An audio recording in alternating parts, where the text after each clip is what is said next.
Olá pessoal, tudo bem? Seja muito bem-vindo ao podcast diário do Rodrigo Lima. Você pode depois rever essa entrevista no meu portal de notícias, o diariodorodrigolima.com.br, e nas minhas redes sociais, no Instagram, no Facebook e no Twitter. Lembrando que fica para sempre no YouTube, canal do Diário do Rodrigo Lima, que tem mais de 76 mil inscritos. Meu muito obrigado a todos vocês que fazem do canal o maior de informações e notícias aqui da região de São José do Rio Preto.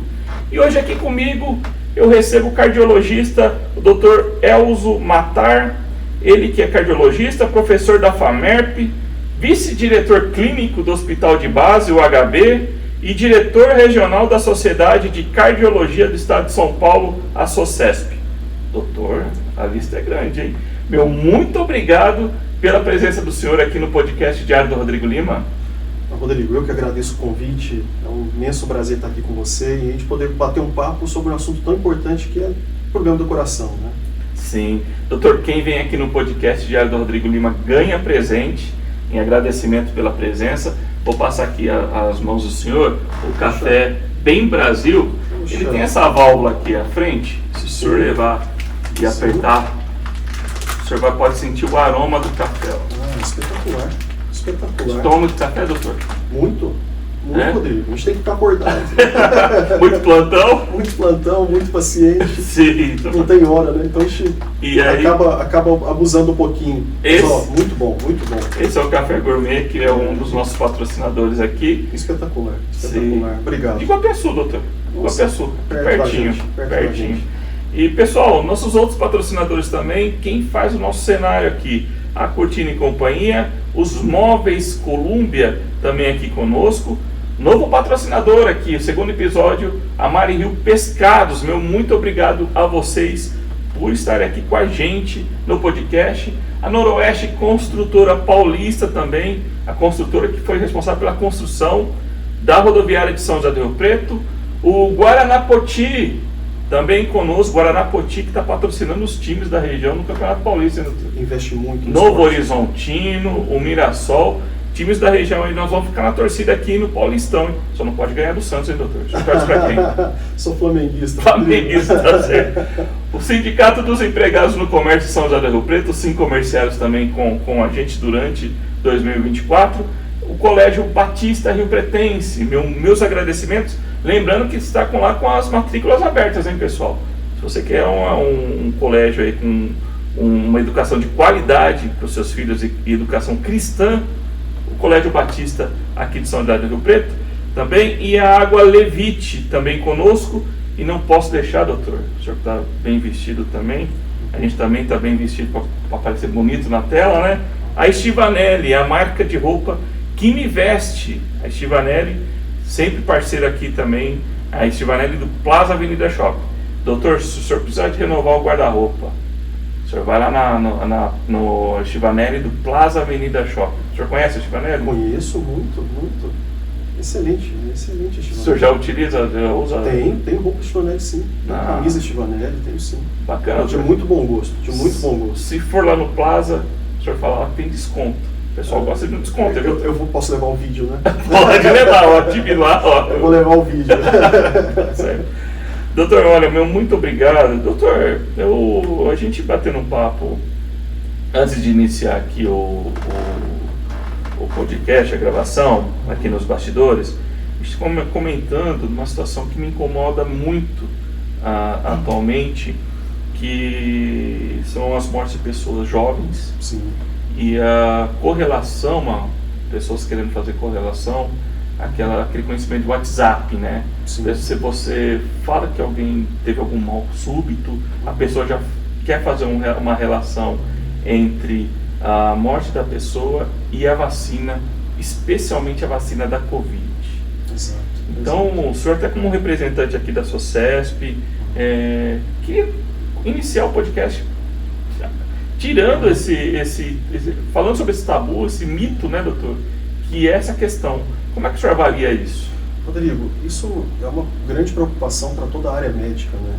Então a gente fica muito preocupado com toda essa desinformação, o que a gente acaba falando muito de fake news. Então isso acaba que realmente deixa a população preocupada, amedronta e acaba afastando a população de fazer uso daquilo que vai trazer benefício, que vai reduzir seu risco de algum tipo de evento.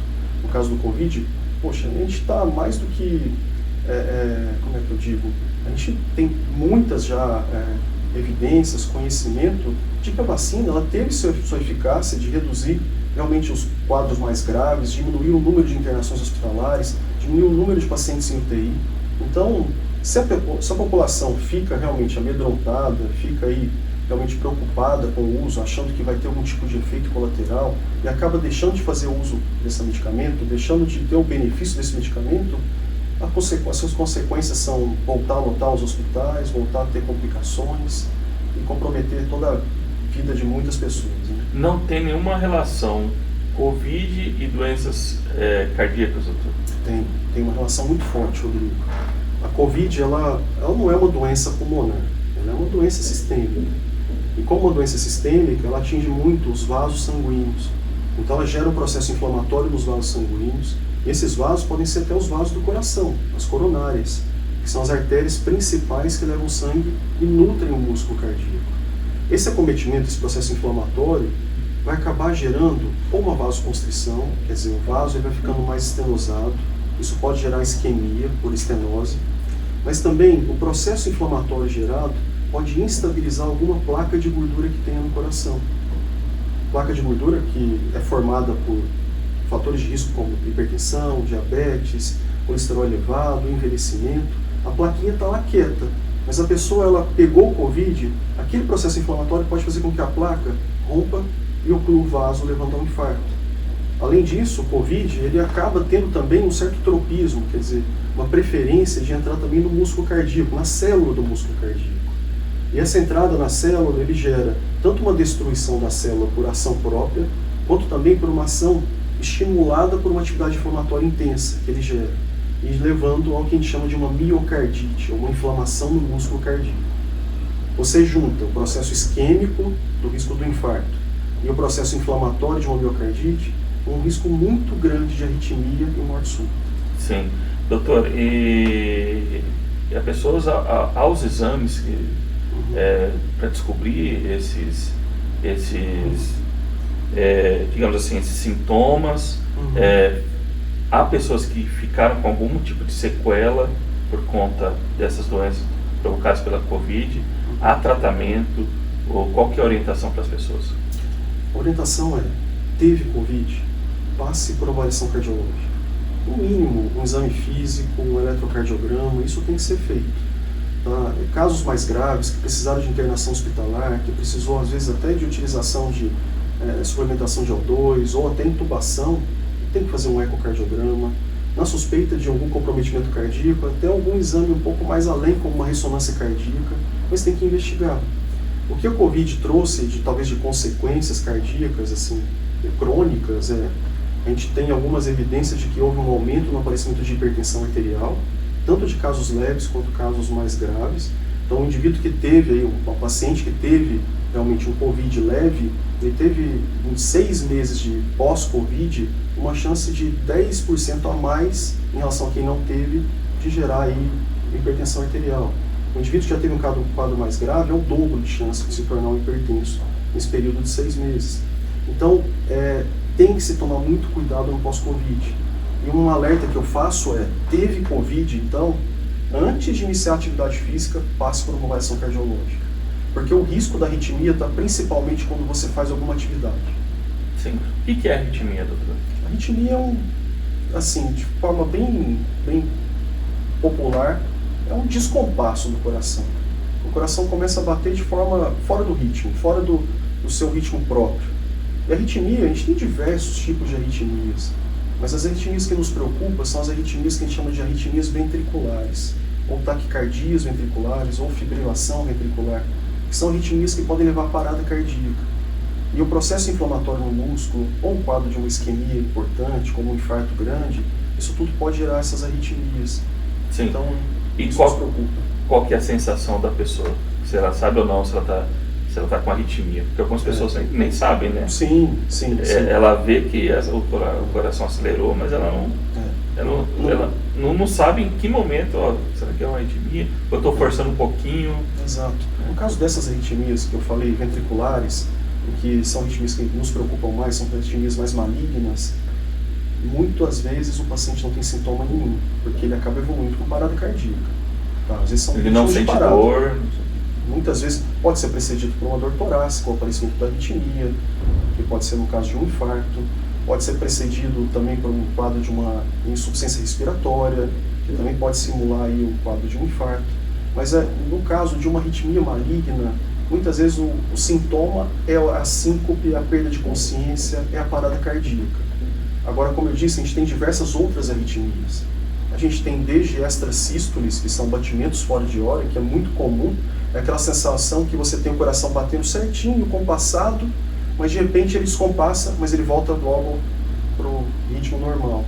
A gente tem arritmias de o coração só está acelerado, então o paciente vai sentir aquela palpitação, aquela batedeira, e às vezes a sensação até de que o coração está batendo no pescoço. Então tudo isso gera um certo desconforto. Então são sinais que o paciente tem, sinais, sintomas que ele tem que prestar atenção, e se apresentar ele tem que procurar um médico. Sim. Doutor, ele não tem idade. Não tem idade. O acometimento cardíaco ele é desde criança, né? Você está falando em relação ao Covid. Sim, Covid. Desde criança até a idade mais avançada. Sim. Então ele não tem uma predileção por idade. De quanto em quanto tempo é necessário fazer os exames, doutor? No pós-Covid? Ou não, cardiológico, geral. Rodrigo, a partir dos 12 anos de idade, quando a criança se torna um pouco mais ativa, é importante que ela faça uma primeira avaliação cardiológica. A partir dos 12 anos de idade. Pelo menos que ela seja auscultada, que avalie realmente o exame físico, faça um eletrocardiograma, porque no eletro a gente consegue identificar algumas causas até de morte súbita em jovens, que, como doenças genéticas, doenças hereditárias, que a gente pode conseguir através do eletro identificar e aí tentar minimizar o risco ou evitar o risco de algum evento. Depois disso, a partir dos 20 anos, toda pessoa tem que fazer um check-up cardiológico a cada 3 a 5 anos. É importante que faça. Atingiu a idade dos 40 anos, aí tem que ser anual. E por que os 40? Porque a partir dos 40 anos, a gente tem uma incidência muito alta de evento cardiovascular. É a hora que as pessoas começam, principalmente homens nessa idade, começam a ter o quadro de angina, começam a aumentar a prevalência de infarto, aparecem os casos de hipertensão arterial. Então é nessa idade que a gente começa a ter uma maior prevalência das complicações. Sim. A ferição da pressão, doutor, ela é considerada pressão alta, né? Uhum. Falando popularmente. A partir de qual a medição? Então, porque o pessoal fala, minha pressão é 12/8, né? A minha já não é mais, viu, doutor? Já tem um pouquinho, já está 13. Precisamos conversar, irmão. Precisamos conversar, marcar uma consulta, né? Então, quando que a pessoa, né, que ela tem uma situação assim que ela pode estar normal, mas a pressão dela está alta, né? E se não controlar também a pressão, qual o malefício pode dar? O grande problema da hipertensão arterial é ser um mal silencioso. No último artigo, até publicado pela OMS, ela até coloca o título desse artigo, desse trabalho, como a assassina silenciosa, que é a hipertensão arterial. Nos últimos 30 anos, dobrou o número de casos de hipertensos no mundo. Então, assim, é um número absurdo que a gente tem. E o que mais chama a atenção é que metade dos hipertensos não sabem que são hipertensos. Tá? São estimativas, né, que a gente tem. Então, metade de quem tem hipertensão não sabe. Por que não sabe? Exatamente pelo fato de que não tem sintomas. Eu não sinto nada quando eu tenho hipertensão. Quando eu tenho pressão alta, no caso. 90% de quem tem pressão alta nunca vai ter nenhum sintoma. Então, daí a importância de você fazer medidas regulares, frequentes da pressão. E qual é essa frequência? O ideal é que a partir dos 20 anos de idade, uma vez por ano eu meça a minha pressão. Tá? Se eu tiver história familiar, no caso, meu pai ou minha mãe forem hipertensos, se um deles for hipertenso, a chance de eu me tornar hipertenso é de 30%, Rodrigo. Se os dois, 60%, dobra essa chance. Então, se o meu pai e minha mãe são hipertensos, mais de 50% de chance de eu me tornar hipertenso. E se isso realmente for a minha história familiar, eu tenho que medir a pressão a cada 6 meses. Porque essa mudança pode ocorrer de uma hora para outra. E como eu disse, você vai se tornar um hipertenso e não vai sentir nada. E a variação do medicamento também, né, doutor? Exato. Nesse período de 6 meses ela pode alterar muito, né? Você pode tomar um medicamento que não faz mais efeito. Exato. Então, assim, também não é o caso, poxa, você até perguntou quais são os níveis, né? Sim. Então, assim, a gente considera hipertenso quando a máxima é maior do que 14, maior ou igual a 14, e ou a mínima maior ou igual a 90, a 9, né, no caso. Sim. A gente não precisa ter que as duas sejam altas. E uma delas for maior do que o limite, você já é considerado um hipertenso. Uma coisa que tem que também avisar é que a hipertensão é uma doença crônica em que eu tenho que ter os níveis elevados e sustentados da pressão nas 24 horas. Então, poxa, eu passei por um estresse, né? Discuti com um filho, discuti no trânsito e medi minha pressão, ela está alta agora. Tá? Passou um tempinho, me acalmei, a pressão normalizou. Poxa, isso é uma reação ao estresse, não significa que eu estou hipertenso. Tá? Então tem que saber como medir a pressão. E medir a pressão, eu tenho que estar num ambiente calmo, como esse seu aqui, sentado, numa poltrona correta. Eu tenho que estar com meus dois pés apoiados no chão, minhas costas recostadas na cadeira. E aí, assim, esperei uns 3 minutinhos, eu vou medir a minha pressão. Se ela estiver ficando de 14,9 para cima, eu já estou com uma suspeita de hipertensão arterial. Sim. Aí eu tenho que procurar um médico. Doutor, e não tem jeito, né? Você consegue controlar essa pressão depois por um período, ou você e voltar a leva uma vida normal, né? Vida normal. As pessoas, às vezes, por conta da Covid e tudo, as pessoas ficam com muito medo, né? Sim. Eu nunca tive nada, de repente eu tive Covid e aí tem pressão alta, começa a ter outras coisas, né? O pessoal fica em pânico hoje, né? Não é assim, né, doutor? De jeito nenhum. A hipertensão é uma doença crônica, tá? Mas controlável, modificável. Então, a partir do momento que a pessoa começa a mudar seu estilo de vida e também toma o medicamento de forma correta, ela vai levar uma vida normal. Controlou os níveis, eu estou eliminando os riscos dela ter algum tipo de evento. E uma coisa também muito importante para a gente falar, há causas reversíveis de hipertensão arterial, né, Rodrigo? Claro que quando a gente vai avaliar todos os fatores que levam à hipertensão, a genética ocupa aí quase 90%. E aí a pessoa não tem controle sobre isso. Não tem controle sobre isso, é um fator de risco não modificável, né? Envelhecimento, o gênero, a questão da genética, são fatores que a gente não tem como intervir, mas os outros a gente pode. Quais são os fatores que podem levar o indivíduo a ter uma hipertensão arterial transitória? Quer dizer, que basta que ele reverta isso e vai deixar de ser hipertenso. Abuso do álcool, abuso do sal, comer comida muito salgada, indivíduo que vive sob estresse, a pessoa que tem obesidade, sobrepeso. Então são fatores que a gente, revertendo, a gente consegue muitas vezes controlar a pressão, sem nem precisar de uso de medicamento. Sim. Doutor, e qual o perfil desse hipertenso hoje? Homens, mulheres, adolescentes? O que a gente tem hoje de dados, principalmente no caso de Vigitel, do Ministério da Saúde, é de que a gente tem uma prevalência um pouco maior em mulheres. Tá? A faixa etária de hipertensão vai dos 30 aos 50 anos. Essa é mais ou menos a faixa etária para se tornar um hipertenso. A faixa etária mais acometida. Tá? Mas a gente tem esse ligeiro, talvez, aumento em relação das mulheres em relação aos homens, que eu acho que talvez se justifique porque a mulher vai mais ao médico. A mulher se cuida mais. E como a hipertensão, como eu disse, a pressão alta não dá sintomas, né, o homem não sente nada, não procura ajuda e talvez é subdiagnosticado. Sim. Doutor, quais são os principais sintomas de uma doenças cardíacas? Quando eu me coloco numa situação de que, porque nós sabemos que muitas pessoas, não hoje, o tempo é uma coisa de maluco, né? Nossa Sim. rotina é muito Sim. corrida, e as pessoas deixam em segundo plano isso, né? Uhum. Só quando levam um susto que param, né? A pessoa Exatamente. para fazer. Exatamente.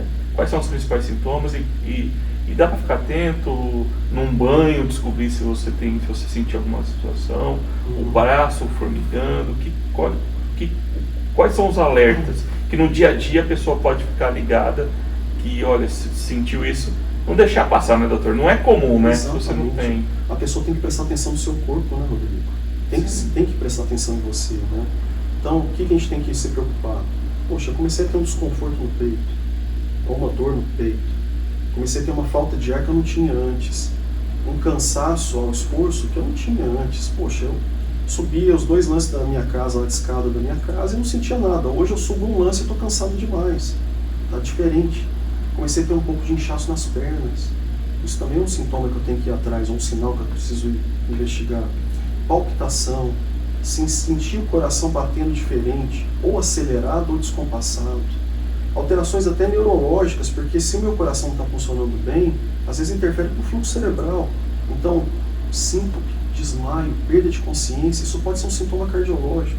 Então eu tenho que investigar. Sim. Doutor, qual que é a importância também? Aí entra a tecnologia, né? Uhum. Temos aquelas maquininhas de aferição de pressão. A minha avó tinha uma antiga, mas ela sempre utilizava. São confiáveis, não são confiáveis. O pessoal usa muito, dá os números de vez em quando, você fala, não é possível. Ou está muito baixo, ou tem uma pressão que... Qual que é o limite máximo da pressão que nós temos? O senhor mediu, já falou, nossa, está muito alta. O senhor já pegou... É difícil até te falar em números, mas a gente pega 24, 25 de máxima.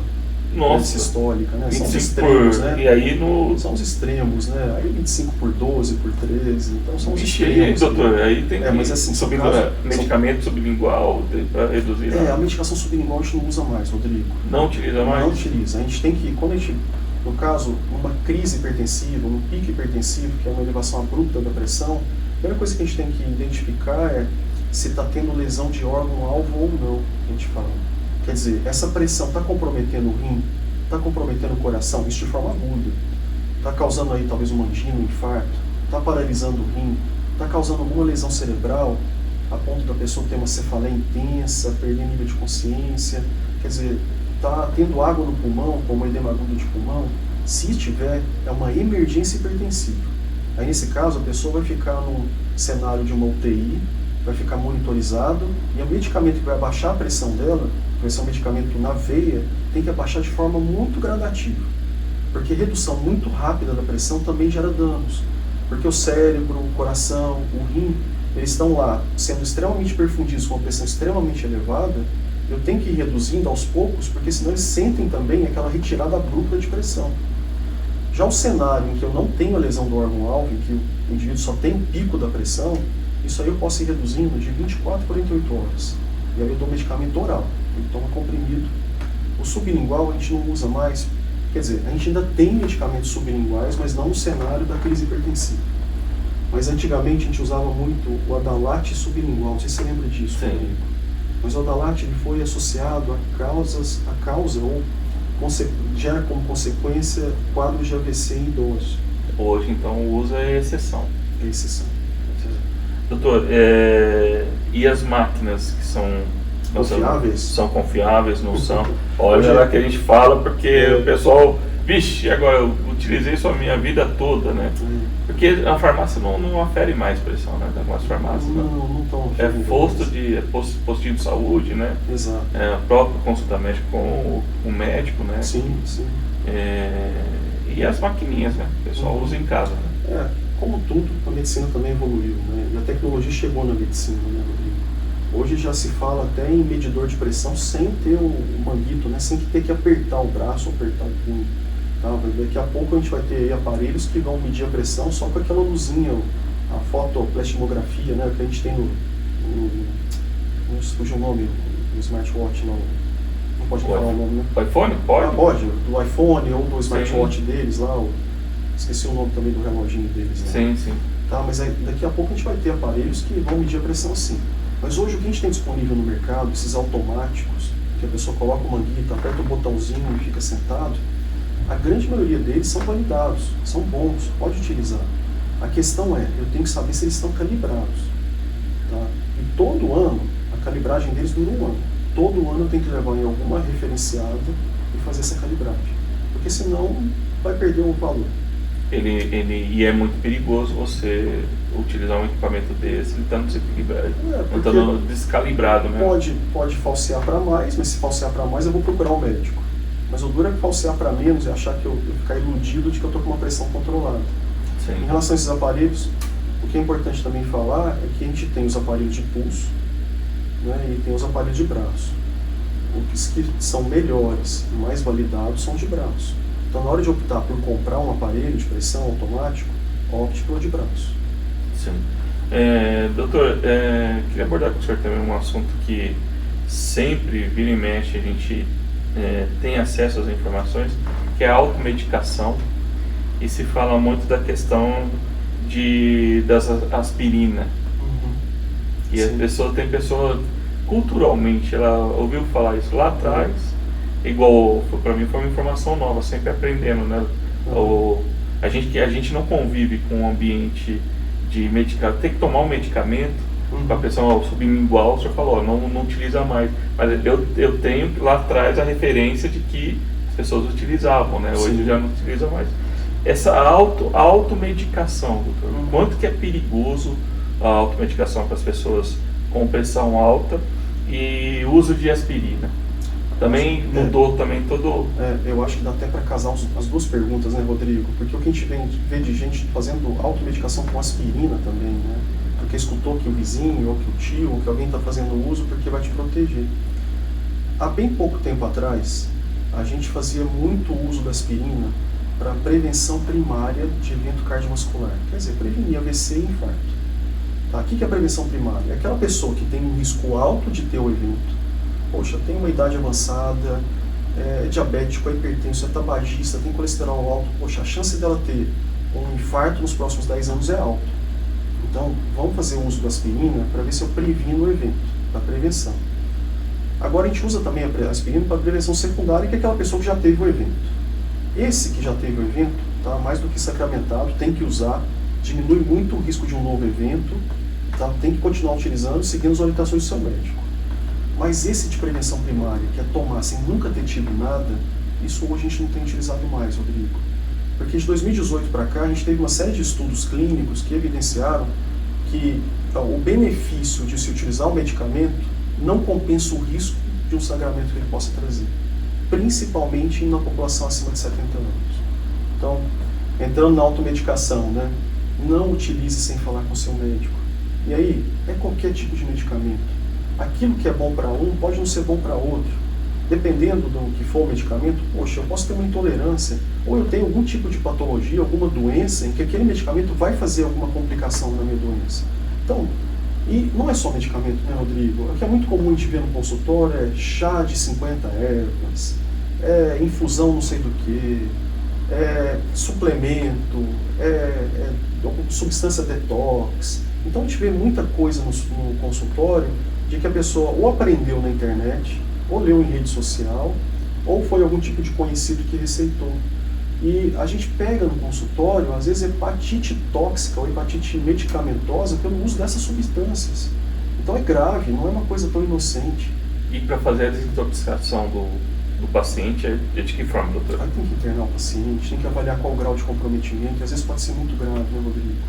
Às vezes as complicações são até irreversíveis. Então, assim, a orientação é não use nada sem falar com o seu médico. O que a gente tem visto também em relação à automedicação, que virou também uma febre, é o uso das canetinhas para emagrecer. Ozempic, Saxenda. Aí a pessoa tem usado o que a gente chama de um uso estético ou cosmético. Quer dizer, poxa, eu estou com uns 2 quilinhos para perder, eu vou usar aí um mês ou 2 meses da canetinha e vou perder peso. Mas não, é um medicamento. Tá? Tem sua indicação, tem seus efeitos colaterais, tem que ter um acompanhamento. Então, você quer utilizar tal medicamento? Primeira coisa, vá ao cardiologista, vá ao endocrinologista, veja se você tem critérios para utilizar, veja se você não tem contraindicações para utilizar. Então, faça sempre com orientação médica. Sim. Doutor, tratamento das doenças cardíacas. Quais são os principais tratamentos, já entrando, saindo do automedicamento, da medicação, né? E os tratamentos hoje. Hoje a tecnologia. Eu estive na inauguração, por exemplo, da UTI, lá do Dr. Domingo. Estávamos juntos também. Lá no hospital de base. Sim. SUS, né, doutor? Que coisa linda, né? Olha, impressionante a qualidade dos equipamentos, tudo, né? Lógico que ninguém quer ter a doença cardíaca, né? Mas nós temos os medicamentos, temos os profissionais e a tecnologia do lado para salvar vidas, né, doutor? Exato. E quais são os tratamentos? Mas no dia a dia a pessoa também pode evitar o evento, né? Com De certeza. que o AVC, né, o infarto, de que forma ela pode se precaver, mas se acontecer também, quais são os tratamentos que nós temos? Então, Por partes. você tocou num ponto crucial, é prevenção, né? Prevenção, Rodrigo. Isso tem que começar desde cedo, tem que começar desde criança. Então, é ter uma boa dieta desde criança, manter esses hábitos saudáveis durante a vida, evitar açúcar, evitar carboidratos simples, tá? Consumir o máximo de carboidrato mais complexo, de proteína ideal branca, laticínios, então quer dizer, verduras, legumes. Então tem uma dieta bem variada, mas com menor aporte calórico, menos carboidrato simples e menos gordura também, gordura saturada, que é a gordura que aumenta o colesterol ruim no nosso corpo. Além disso, fazer atividade física, manter o peso adequado, não fumar, consumo moderado do álcool. O ideal é nem consumir álcool, né? Tem até essa história de que o álcool faz bem ao coração, né? Até ora tem estudo que mostra que sim, ora tem estudo que mostra que não. A pessoa às vezes tem aquele hábito de tomar uma pequena dose de vinho tinto, né, à noite, mas uma coisa que a gente sempre fala é que o benefício que você tem às vezes no vinho tinto não compensa o malefício que o álcool traz, e o álcool está dentro dele. Então tem que ser pensado. Então quer dizer, hábitos de vida saudáveis é a principal coisa. É aquilo que você vai plantar para o futuro. É como se fosse uma poupança de uma boa velhice. É viver, ter uma longevidade sem doença, sem morbidade. Então isso é o ideal. Mas caso desenvolva alguma doença, então hoje a gente vive uma fase áurea. Fase áurea tanto na questão de medicamentos, a gente tem uma série de medicamentos que tem uma comprovação de redução de mortalidade. Então, um leque gigantesco que a gente pode utilizar para tratar a hipertensão arterial, para reduzir o colesterol. Hoje a gente tem medicamento para colesterol, Rodrigo, que entrou no Brasil acho que tem uns 6 meses, em que a pessoa aplica uma injeção subcutânea a cada 6 meses. Olha que praticidade, olha que praticidade. Tá, então reduzir colesterol, tratar bem o diabetes. A gente tem hoje medicamentos fantásticos para tratar o diabetes, não só na questão de reduzir o açúcar, mas também de trazer benefícios de redução de evento cardiovascular. E aí, caso necessário, a gente tem a tecnologia, né, para tratar. Então a gente tem os laboratórios de hemodinâmica, cateterismo cardíaco, a gente tem suporte hospitalar hoje que é muito avançado. Você presenciou a UTI, Dr. Domingos Braga no HP, e a gente vê que a UTI é extremamente equipada com monitores, com uma monitorização invasiva avançada que a gente vê em grandes centros, a gente tem aqui no HB, no nosso HB Core, no HB. Então, tudo isso vem para que a gente consiga reduzir, diminuir o desfecho cardiovascular. Sim. Doutor, as doenças cardíacas têm alguma relação com, por exemplo, o tipo sanguíneo da pessoa? A gente sabe que o histórico familiar também influencia demais, né? Sim. De que forma a pessoa deve se precaver e o quanto que é importante, a gente sempre enfatizando, né, de fazer os exames. O senhor citou os exames de fazer pelo menos uma vez ao ano depois dos 40 anos. Esse ano eu já fiz, viu, doutor? Só que eu tenho que ser honesto com o senhor, tem que buscar os exames. Fiz há quase um mês atrás, não busquei.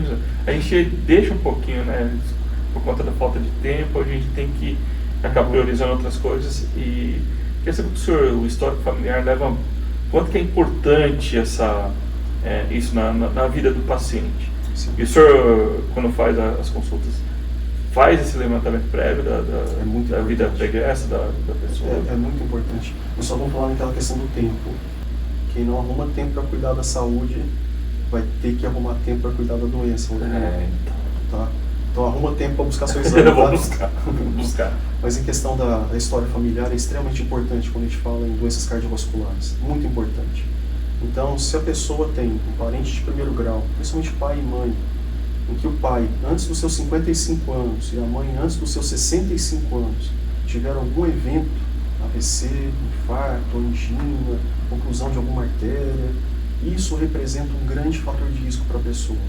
De cara, pode ser até um jovem de seus 20 e poucos anos, que não tem doença nenhuma, mas se o pai dele teve um evento antes dos 55 anos, ele passa a ser considerado de risco intermediário. Ele já tem um risco moderado de ter um evento cardiovascular.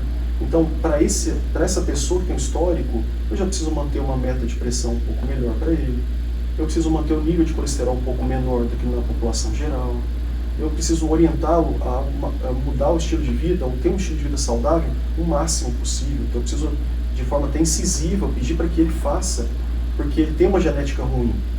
E a genética dele, quem vai ativar é o meio que ele vive, principalmente o meio que ele vive. Então, ele já carrega nele a genética. Se ele tiver hábito de vida sedentário, poxa, ele vai ganhar peso, ele vai aumentar o colesterol, vai ter o diabetes. Então, quer dizer, vão se sobrepondo fatores que vão fazer que, uma idade até um pouco mais precoce, ele venha desenvolver alguma doença cardíaca. Sim. Doutor, quanto que o estresse é o vilão na vida das pessoas hoje? O estresse é demais, né? Todo mundo anda estressado, né, Rodrigo? Nossa. E, na verdade, às vezes... Não pode se falar nada. Não. Nas redes sociais o pessoal já fica bravo. Não. Hoje em dia, a gente tem que tomar muito cuidado com o que fala, né? Porque as pessoas se estressam muito. E o quanto é prejudicial, doutor? Demais, né, Rodrigo? Porque você ficar num ambiente de estresse, isso aumenta a liberação de adrenalina, de catecolaminas, né, que são hormônios do estresse. Isso aumenta a pressão arterial, aumenta a frequência cardíaca. Então, estou aumentando todo o trabalho do meu coração. Poxa, ficar submetido a isso de forma crônica, você pode imaginar o quanto de dano eu não vou ter com isso, né? Então, vai gerar doença aterosclerótica precoce, o risco de arritmia está presente, risco de uma crise hipertensiva está presente. Então tem que tentar controlar, é um fator muito importante que tem que ser controlado.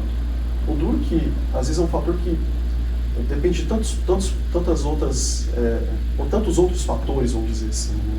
Porque tem a questão, às vezes, familiar, trabalho, questão financeira, o quanto a pessoa está preocupada com a questão financeira.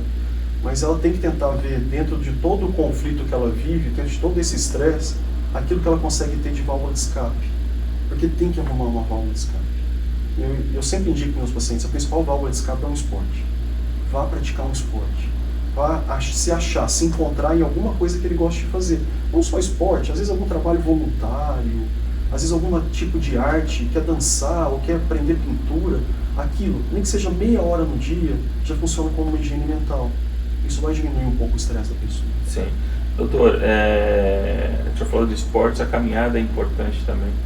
Qual é o papel da caminhada? E o quanto tempo, a gente já está até falando, né, de uma regra dos 4.000 passos. Dos 4.000 passos, né, Rodrigo? Como é que funciona isso? Vale a pena? A pessoa que também não faz nenhum exercício, igual você orientou, buscar ou fazer os exames cardiovasculares antes de iniciar uma atividade física, inclusive para a caminhada também? A caminhada é uma atividade física leve, Rodrigo. Todo mundo está apto a fazer. A única questão da caminhada que eu vejo aí que seja um fator complicador é o fato das calçadas serem irregulares, então tem muito buraco, tem que tomar cuidado com o risco de queda, principalmente idoso que vai fazer caminhada. A gente também tem, dependendo do local que vai fazer a caminhada, a questão da violência, segurança pública, isso tem que tomar um pouco de cuidado. Mas a caminhada é uma boa atividade, é uma prática muito boa, mas não é a atividade que eu acho que é a mais eficaz de todas. Tá? E principalmente no ritmo que é feita essa caminhada. As pessoas confundem muito caminhada do esporte com passear. Tá? Não é ali da represa, da represa. Você tem que sentir o coração bater. Você ir lá para bater papo. Você tem que sentir o coração, você tem que forçar um pouquinho Exatamente, você ir lá para ficar fofocando só com o colega, não dá, não é. É uma atividade física, mas não é um exercício físico. Tá? Esse é um outro ponto que é importante falar. Atividade física é qualquer ato em que eu estou me movendo, estou me movimentando. Eu sair daqui, levantar, andar um pouco aqui na sua sala, eu já estou fazendo uma atividade. Estou dando alguns passos. Exercício físico é aquilo que tem que ser programado, é aquilo que tem que ser orientado, é aquilo que a gente faz na academia, faz com um educador físico junto.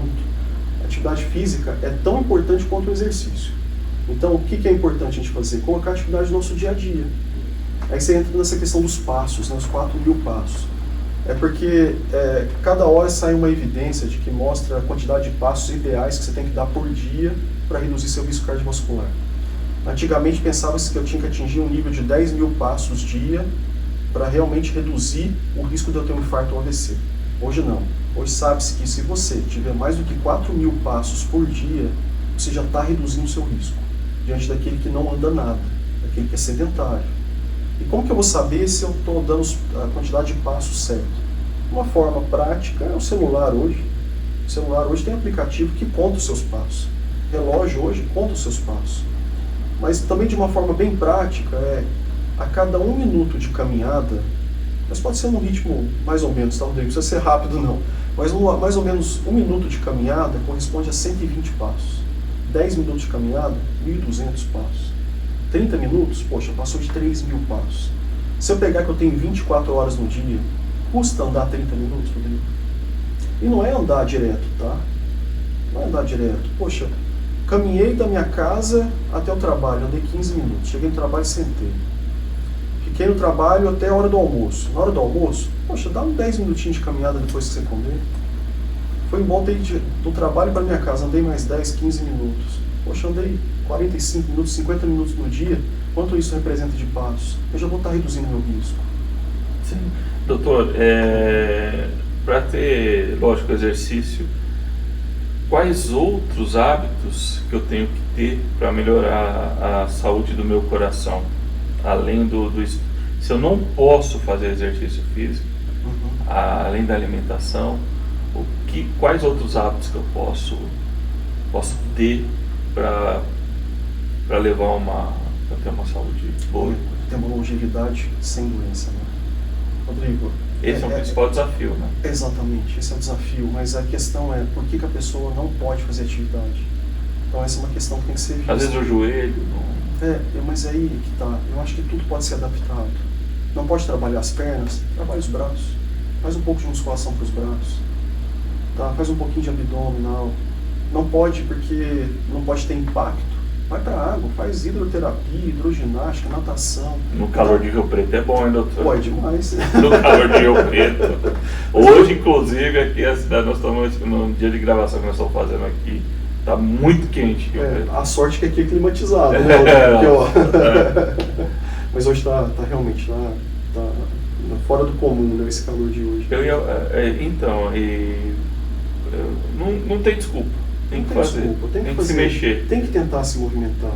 A dieta é muito importante, como a gente disse, evitar carboidratos simples, açúcar, diminuir o consumo de gordura saturada, ou talvez até evitar.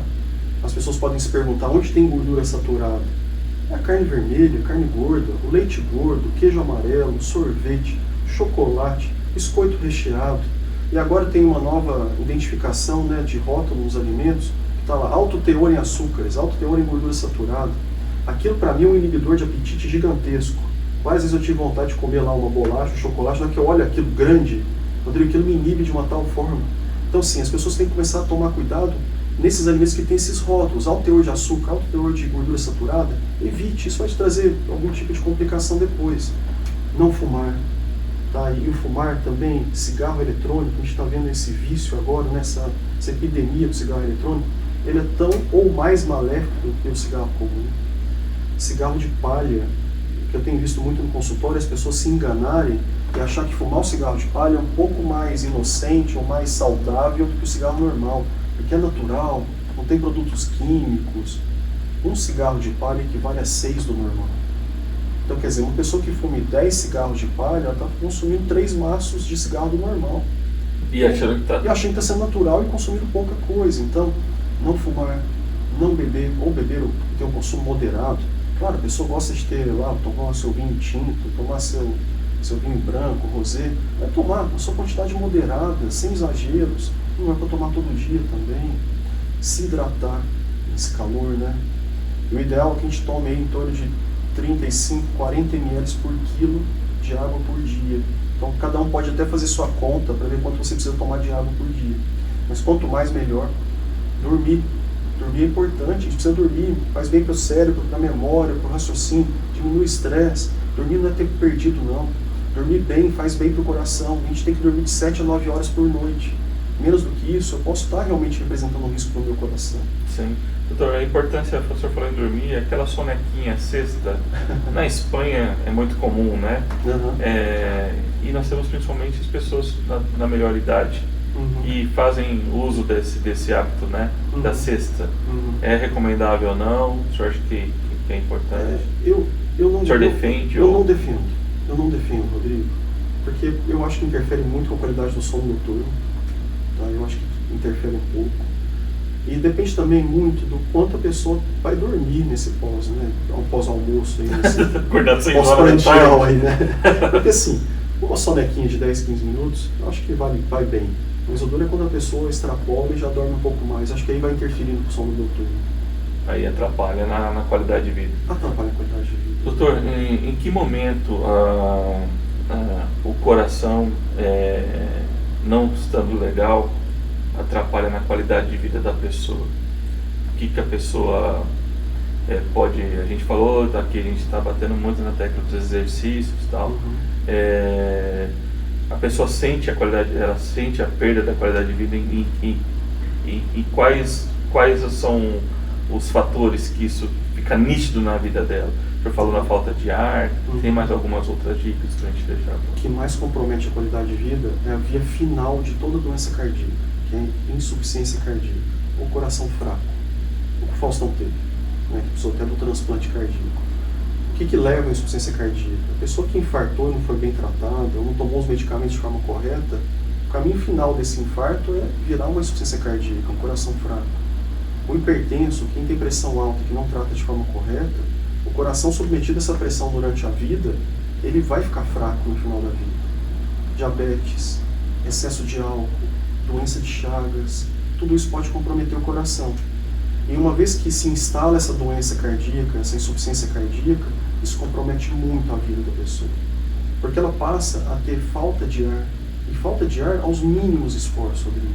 Eu tinha paciente, às vezes, tem história de paciente que chega ao meu consultório com insuficiência cardíaca, pós-infarto, ou Chagas, e que ele fala: doutor, eu estou tendo falta de ar, eu estou cansando para comer. Ele cansa para mastigar, ele tem que ficar tomando fôlego, cansa para tomar banho, cansa para trocar de roupa, não consegue transitar nem dentro de casa, começa a ter um inchaço importante das pernas, isso gera um peso também, um desconforto, incha a barriga, pode dar ascite com problema cardíaco, o coração fica acelerado, arritmia, descompasso, isso também gera um desconforto na pessoa. Em casos também que tem aí o comprometimento das artérias, das coronárias, que vai gerando isquemia, quer dizer, falta de sangue numa parede do coração, isso vai gerando dor, desconforto. A pessoa vai andar, ela começa a ter queimação no peito, então ela se limita, ela não consegue andar mais. Então tudo isso vai tirando a vida da pessoa. Não é nem a qualidade, tira a vida da pessoa, porque ela não vive, ela se limita. Sim.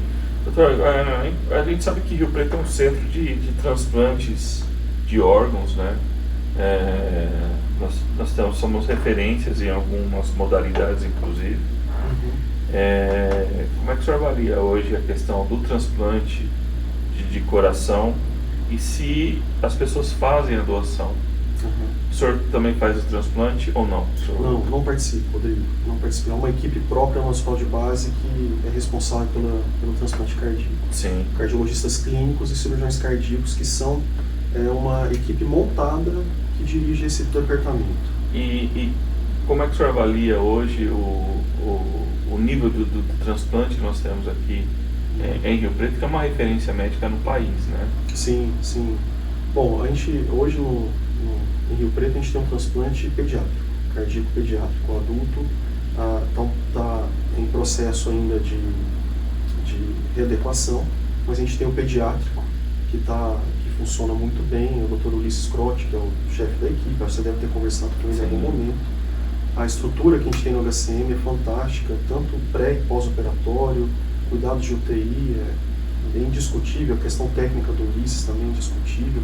Então hoje o que a gente tem aqui no Rio Preto de estrutura cardiológica não deve nada a nenhuma capital do país e talvez do mundo. A gente tem hoje no hospital de base, no HCM, o que tem de melhor de tecnologia no mundo. Então se você quer tratar o seu coração, se você tem uma insuficiência cardíaca, se você tem alguma complicação a mais, um infarto, hoje a gente tem no hospital de base tudo que uma capital vai oferecer a você. Então não tem por que você ir pegar um avião e ir para São Paulo atrás, aqui a gente tem tudo isso. A questão do transplante em si é uma questão complicada, porque o coração ele é um órgão muito difícil de transplantar, Rodrigo. E é difícil por causa da doação. Não só de arrumar o doador em si, mas porque é um órgão que vive muito pouco tempo fora do corpo. Ele tem um tempo máximo de 4 horas. Então, uma vez que eu tirei esse coração da pessoa, do doador, eu tenho 4 horas, disparo um cronômetro de 4 horas, para que esse coração esteja batendo no peito do receptor. Então a questão da logística influencia muito. Então isso que acaba prejudicando um pouquinho também na gente transplantar. E como a gente tem doenças cardiovasculares como uma das principais doenças no mundo, no Brasil, os problemas cada vez aumentam mais. Então esse paciente chega na via final, que é a via da insuficiência cardíaca, a gente tem um aumento muito grande no número desses pacientes. Porque se você tem aumento no número de quem infarta, aumento no número de quem tem diabetes, aumento no número de quem tem hipertensão, isso vai refletir na ponta final. Então hoje, quem está na fila de transplante, a fila, a cada um transplantado, entram 3 na fila. Então é um processo muito complicado, é difícil zerar essa fila, mas a gente vê que as campanhas elas funcionam. Quando o Faustão teve o transplante, foi feita uma campanha muito intensa da imprensa, houve um aumento no número de doadores, isso é muito bom, e a população tem que cada vez mais se conscientizar de que ela vai estar salvando vidas. Então doar órgãos é salvar vidas, e talvez aquela dor de perder o ente venha eu sei que a dor é pesada, né, de perder o ente, mas você vai ter um pouquinho daquele acalento, daquele conforto, de que aquele seu ente, que foi tão amado, está fazendo tão bem para outra pessoa que está sofrendo. Isso não tem preço. De jeito. Isso não tem preço.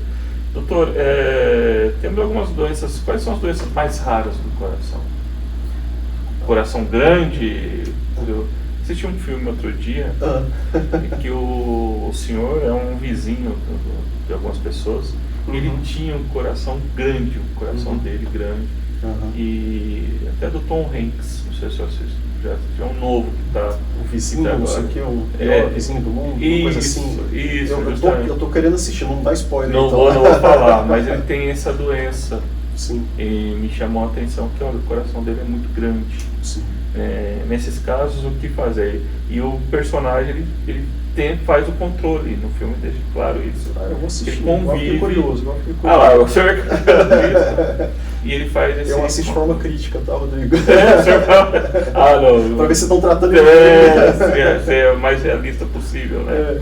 E me chamou a atenção o que pode, se ele já nasceu com isso, ou ele desenvolveu essa doença, né, que o coração se tornou... O que é mais prevalente são doenças adquiridas. O que é mais prevalente. O coração grande, ou o que a gente chama de miocardiopatia dilatada, várias causas podem gerar.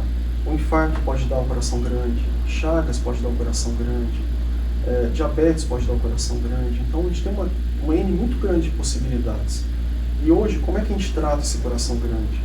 Como eu disse, a gente está vivendo uma fase áurea do tratamento medicamentoso, porque a gente tem hoje disponível um leque muito grande de medicamentos que comprovadamente agem na redução da mortalidade, e principalmente a redução da mortalidade nesse perfil de paciente, que tem um coração grande, ou um coração que não funciona, ou um coração fraco. Então hoje a gente está vivendo uma fase muito, muito importante da medicina, em que a gente está conseguindo trazer grandes benefícios para o paciente, de reduzir que ele tenha aí um desfecho ruim, que é a morte cardiovascular. Não só com medicamentos, mas com outros dispositivos. A gente tem determinados marcapassos que melhoram também a função cardíaca, que é o ressincronizador. A gente tem o marcapasso, ou CDI implantável, né, que é o cardiodesfibrilador implantável, que evita a morte súbita nesse perfil de paciente também. A gente tem também outras terapias mais avançadas, mas que seriam pontes para o transplante cardíaco. Tá? Então a gente tem uma série de tratamentos a serem feitos. Aí você me pergunta de doenças mais raras, né? Bom, a gente tem aí algumas não, um monte de doenças raras, né, cardíacas, e que talvez... Foi mais desafiador para o senhor, no caso, o senhor, por exemplo, a gente tem sempre casos desafiadores, né? Quando se trata de hospital de base, Rodrigo, é sempre casos desafiadores, porque a gente recebe toda a demanda de uma população aí de quase 1,5 milhão, né? Então, o que vem pra gente é aquilo que não se resolveu lá fora. Então, vem pra gente sempre... Então, a nossa amostra na HB é uma amostra um pouco mais viciada, né? Então, aquilo que talvez para a população, quer dizer, para o corpo clínico geral da região, seja um pouco mais raro, para a gente talvez não seja tanto. Então, é até um pouco difícil de explicar essa questão do que seria mais raro, né? Sim. Claro, doenças congênitas não são tão prevalentes, né? As alterações morfológicas cardíacas não são tão prevalentes. Doutor, a gente sabe que o vício é uma situação muito complicada para as pessoas, né? O senhor citou, por exemplo, cigarro eletrônico. E a gente sempre abre espaço aqui, a doutora Roberta Costa Palmeira, que é pneu pediatra, Sim. ela também falou muito forte em relação aos cigarros eletrônicos. E a pessoa tem consciência de que está se fazendo mal, mas ela não consegue largar o vício. E eu queria também que o senhor deixasse o recado para o jovem aí que tá nessa, né? Exato. Porque agora é novo, a pessoa, Exato. ao longo do tempo, isso mesmo que a mesma coisa que a pessoa para de fumar, né? Depois de 20, Vai ter 30 sequelas, anos. pode ter sequelas. Quais são as sequelas? É na melhor idade que vai sofrer isso? Depende até, Rodrigo, da quantidade utilizada. É o que a gente chama de carga tabágica, né? O problema do cigarro eletrônico é que ele é aromatizado, né? Então a pessoa ela faz uso como se fosse um doce, algo gostoso de se fazer, de melhorar o hálito. E fica meio que uma coisa meio até para controle de ansiedade, né? A pessoa fica meio nervosa, sabe o que fazer, coloca o cigarro eletrônico na boca. E por ser agradável, às vezes a pessoa consome uma quantidade muito maior de carga tabágica ou de nicotina do que consumiria no cigarro normal. Então, o cigarro eletrônico pode proporcionar essas doenças clássicas do tabagista, como enfisema, bronquite crônica, ou até câncer de pulmão, pode ocasionar isso de forma até mais precoce do que a gente encontra numa população que consome cigarro normal. Então isso é muito preocupante. Então, assim, o jovem ele tem que tentar se conscientizar. É o que você falou, é um vício. É difícil a gente se livrar de vícios, né? Mas a partir do momento que a pessoa se conscientiza e passa a ter força de vontade para querer largar, ela consegue. E, claro, sozinha, às vezes é difícil. Procure auxílio médico. O pneumologista ele vai saber orientar, ele vai saber medicar até com algum tipo de fármaco, medicamento, que vai diminuir um pouco aquela ansiedade ou aquela fissura de querer fumar. Tem muita coisa aí que pode ser utilizado para diminuir a vontade. Sim. Doutor, o senhor viu só como é que o nosso bate-papo Já acabou?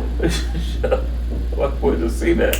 De conversa e é muito bacana porque são informações relevantes. Então, no nosso dia a dia, a gente falou de muita coisa aqui que as pessoas já conhecem, mas é sempre necessário a gente estar reforçando para estar levando o conhecimento à frente, né? Exato. O senhor, como cardiologista, é uma área assim que deve ser fantástica. Eu no jornalismo não me vejo médico, eu não gosto de sangue, então.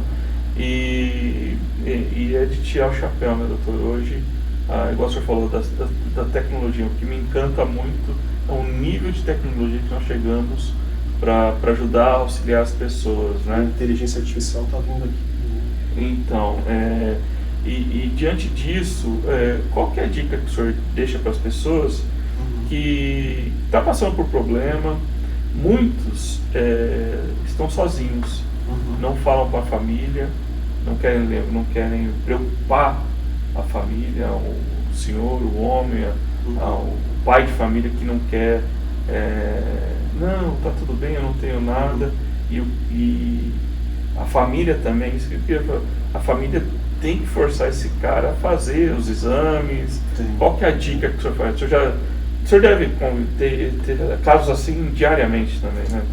Muito, Rodrigo, muito. Assim, o grande conselho é não se negligencie, né? Não deixem de escutar o seu corpo. Qualquer sinal, sintoma diferente, procure ajuda.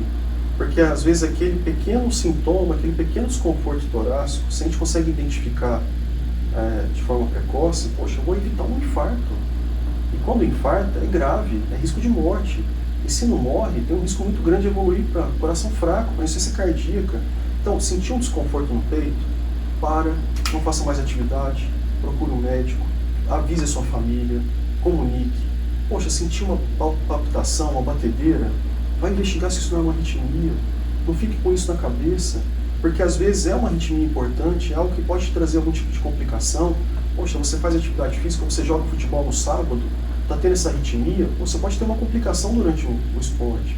Então não se negligencie, procure auxílio médico, façam um check-up de forma regular, busquem ter um estilo de vida saudável, com alimentação equilibrada, com atividade física como a gente falou, não fumem, se hidratem, durmam bem, se estressem É difícil, né, Rodrigo? Tentem se estressar menos. Igual você falou, comer frutas e legumes é um desafio também para muitas pessoas, né, doutor? Não tá no dia a dia. O salgadinho, né? O salgado. É o que a gente também abomina, que são esses alimentos muito industrializados, né? O que a gente chama de ultraprocessados, né? Que é tudo que é muito processado pela indústria, né? Bolacha recheada, pode falar da marca? Claro. Cheetos. Molecada agora, doutor, férias agora, molecada. Então, tudo isso aí é extremamente danoso, né? Uma alimentação muito ruim, que vai, em algum momento da vida, vai trazer algum tipo de problema. Tá certo. Doutor Nelson, olha, eu agradeço demais a presença do senhor aqui no podcast Diário do Rodrigo Lima, pelos esclarecimentos que o senhor trouxe. Faltou alguma pergunta, alguma colocação que o senhor acha que é importante a gente deixar? Nós estamos no início de janeiro, muita gente fez promessa de final de ano, agora tem que cumprir. Exatamente. Que seja uma delas de procurar o seu cardiologista para fazer os exames, né, doutor? Exatamente. Tem algum período do ano que, lógico, nós temos as estações do ano. Nós estamos no verão, né, por exemplo. Sim. Influencia no comportamento do nosso resultado dos exames feitos no verão ou no inverno, modifica muito? Tem alguma diferença disso ou não? O cara fala, não vou fazer agora não, vou deixar para fazer quando tiver mais frio. Tem alguma coisa que implique alguma situação dessa, doutor, ou não? Não. É outra lenda, né? É outra lenda, Rodrigo. O que eu gosto de orientar é, faça o seu check-up no mês do seu aniversário, você não esquece.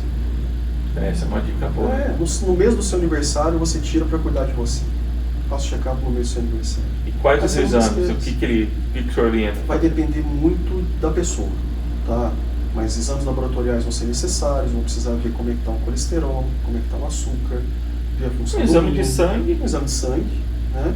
Um eletrocardiograma, em algumas situações um teste da esteira, outras situações vão precisar fazer o ecocardiograma, que é aquele ultrassom do coração. Sim. Às vezes vão precisar fazer também o ultrassom das carótidas para ver se tem algum tipo de comprometimento de placa. E aí a gente tem um leque grande de exames que a gente pode fazer. Você está só falando na lista, eu passei por todos esses recentemente. E o pessoal já vê na lista e já fala para a pessoa, e aí, como é que tá? Não, tá, não tem nada de alteração aqui, tá tranquilo. Mas não vai ter nada mesmo não, mas você cuida, meu amigo, você cuida, Rodrigo. Tem que se cuidar. Você cuida, e eu queria agradecer o convite, é uma honra estar aqui com você. É um cara que eu admiro muito, já acompanho há muito tempo, acompanho seu trabalho desde da outra empresa. Do Diário da Região. Fiquei 22 anos no Diário. Já acompanho há um bom tempo, Rodrigo. Te parabenizo por esse trabalho que você vem executando, por essa iniciativa. Isso que a gente está fazendo aqui é levar informação boa para a população. Sim. Tem uma população que sofre com muita desinformação, com muita falsa notícia. Sim. Não leve em consideração as consultas de WhatsApp, né, doutor? Exato. Não leve para fake, não divulgue fake news, né? Exato. A vacina da Covid cumpriu seu papel, né, doutor? Na história, né? Muito. Rodrigo, o vírus ele está aqui. O vírus existe, ele não sumiu do Brasil, não sumiu de Rio Preto, não sumiu do hospital de base. O que fez com que caísse o número de infectados? O que fez com que caísse o número de pacientes internados? A única mudança que a gente teve, a vacina. Ela resolveu. Então não deixem de se vacinar. Não é só para Covid, para gripe, para pneumonia, para herpes zoster. Então tem que se vacinar, E vacina está cada vez mais ligada à redução também de evento cardiovascular. O senhor citou a herpes zoster. A gente vê que tem uma campanha em curso e é uma doença que parece que voltou muito presente na vida das pessoas, né, doutor? Por que disso? O que o senhor atribui esse crescimento de casos? É um tipo de infecção muito ligada à vulnerabilidade da pessoa. Então, se a pessoa tem algum tipo de baixa imunidade, ela desenvolve. Se ela teve contato com o vírus, ou ela tem o vírus latente dentro dela, qualquer tipo de baixa de imunidade ela desenvolve. E o zoster ele é preocupante porque ele pode gerar até uma sequela neurológica, né? Fica uma dor que a gente chama de neuropática, e é muito importante. Então, se a pessoa teve já o zoster, ela tem que esperar pelo menos 6 meses para tomar a vacina. E nunca teve zoster, melhor que ela faça uso, porque não deve ter. Isso eu estou falando de uma população de uma idade mais avançada, acima dos seus 50, 60 anos. Né? Sim. Tá certo. Doutor, eu agradeço demais então mesmo a presença do senhor aqui. Ó, vamos voltar, vamos fazer outras vezes. Você está falando inclusive alguns projetos aí, doutor. Vamos ver se a gente tira do papel. Hein? Vamos tocar, Rodrigo. Um prazer. Tá certo. Pessoal, olha, esse foi o doutor Elzo Matar, ele que é cardiologista e vice-diretor clínico do Hospital de Base, bater um papo aqui comigo sobre o nosso coração, nosso principal bem, doutor. Exatamente. Nossa, nosso principal companheiro, digamos assim. Bom, tem até um lado sentimental, né? Tem até um lado sentimental, né? Mas o coração realmente um órgão extremamente importante, né? Claro que tudo no nosso organismo é importante, mas eu como cardiologista eu tenho que puxar a sardinha, né? Nosso organismo todo é importante. Sim. Pessoal, agradeço você que esteve aqui com a gente até agora, né, no podcast. Você pode depois rever essa entrevista no meu portal de notícias, o diariodorodrigolima.com.br, e nas minhas redes sociais, no Instagram, no Facebook e no Twitter, porque você sabe, jornalismo aquitelado. Um abraço e até a próxima, pessoal.